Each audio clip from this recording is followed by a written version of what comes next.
ডাকসু নির্বাচন হচ্ছে, জাতীয়তাবাদী ছাত্রদল সমর্থিত প্যানেল আছে, আবিদ হাবিব প্যানেল আছে,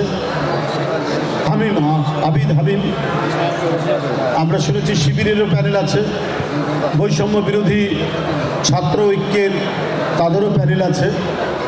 কিন্তু যারা যদি কাউকে কারো ৭১ সালের রাজনৈতিক ভুলের কারণে রাজাকার বলে, এর জন্য যদি আপনার সাইবার যুদ্ধ করে অশ্লীলতা এবং হুমকি দেয়, সেই ছাত্র সংগঠন কখনোই সাধারণ ছাত্র এবং একটা বিশ্ববিদ্যালয়ের যে জ্ঞান চর্চার কেন্দ্র, এটা সে বিশ্বাস করে না। এটা করেছে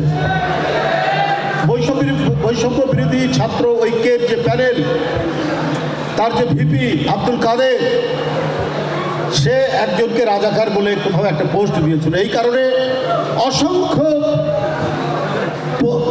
ফেসবুক থেকে বিভিন্ন গণমাধ্যম থেকে তাকে হুমকি দেওয়া হয়েছে। এটা এক ধরনের সাইবার বুলিং বলা হয়। যে শেখ হাসিনা ফ্যাসিবাদ কায়েম করে ইউনিভার্সিটি ক্যাম্পাস থেকে শুরু করে প্রত্যেকটি গণতান্ত্রিক প্রতিষ্ঠান আওয়ামীকরণ করেছিল, বাকশালীকরণ করে এক ভয়ঙ্কর নিষ্ঠুর রক্তচোষা ফ্যাসিবাদ কায়েম করেছিল। আবার কি আরেকটি ফ্যাসিবাদের পদধ্বনি শোনা যাবে ক্যাম্পাসে? নিশ্চয়ই সেইটার জন্য আপনার 5ই আগস্টের, জুলাই আগস্টের মহাবিপ্লব হয়নি। কিন্তু আমরা তো সেটা দেখছি। বগুড়াতে যারা ঢাকা বিশ্ববিদ্যালয়ের ছাত্র আছেন, বগুড়াতে যারা জাহাঙ্গীরনগর বিশ্ববিদ্যালয়, রাজশাহী বিশ্ববিদ্যালয়ের ছাত্র আছেন, আমি এখানকার বিএনপির নেতাকর্মীদের বলবো, ভাই বোনদের বলবো, আপনারা শুধু এইটুকুই বলবেন সেই ছাত্রদেরকে, ভোট না হতেই যদি হুমকি দেওয়া হয়, সাইবার বুলিং করা হয়, ফেসবুকে হুমকি দেওয়া হয়, তাহলে এটা কিসের আলামত? আমরা কি শেখ হাসিনার বর্বর যুগ থেকে আমরা আরেকটি অন্ধকারের যুগের মধ্যে পা দেব? ফাহমিদা নামে একজন ছাত্রী, সে রিট করেছিল একটি, সেই রিট করার কারণে সেই ছাত্র সংগঠন, জামাতে ইসলামের ছাত্র সংগঠন, তাকে নানাভাবে হুমকি দিয়ে, নানাভাবে অশ্লীল কথাবার্তা বলে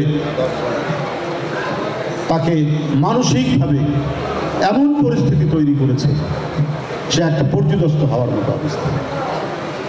তাহলে এইটার জন্য আপনার আহনাফ, এইটার জন্য মুগ্ধ, এইটার জন্য রংপুর বেগম রোকেয়া বিশ্ববিদ্যালয়ের আবু সাইদ, এইটার জন্য ছাত্রদল নেতা চট্টগ্রামের ওয়াসিম আকরাম, তারা জীবন দিল। আমরা জ্বলন্ত কড়াই থেকে আমরা চুলার মধ্যে, আপনার দগদগে আগুনের চুলার মধ্যে লাফ দিব? আমরা তো সেটা দিতে পারি না। আমাদেরকে মনে রাখতে হবে, আমরা কোনো মধ্যযুগে ফিরে যেতে পারি না, আমরা অন্ধকার যুগে ফিরে যেতে পারি না।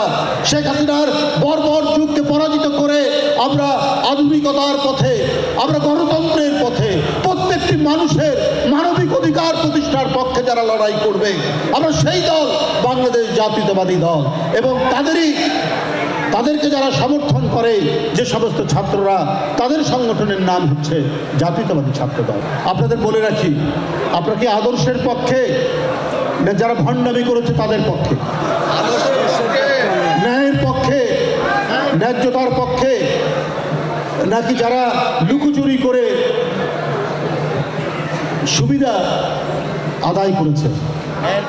একদিকে আদর্শ, একটা স্বার্থান্বেষী গোষ্ঠী। তাদের যে ভিপি মনোনয়ন দেওয়া হয়েছে এবং জিএস মনোনয়ন দেওয়া হয়েছে, জিএস ছিল তাদের সামাজিক অনুষদের একবারই পদধারী একজন নেতা, ছাত্রলীগের, ইসলামী ছাত্র শিবিরের যে জিএস প্রার্থী, সে ছিল পদধারী ছাত্রলীগের নেতা। আর যে ভিপি, সেও ছাত্রলীগের সাথে কানেক্টেড ছিল। এই কথাটি ওই ফাহমিদা মেয়েটি বলেছে। এই কারণে তাকে ওই সাইবার বুলিং করে, নানাভাবে গণমাধ্যম দিয়ে ব্যবহার করে, প্রযুক্তি ব্যবহার করে হুমকি দেওয়া হয়েছে মেয়েটিকে।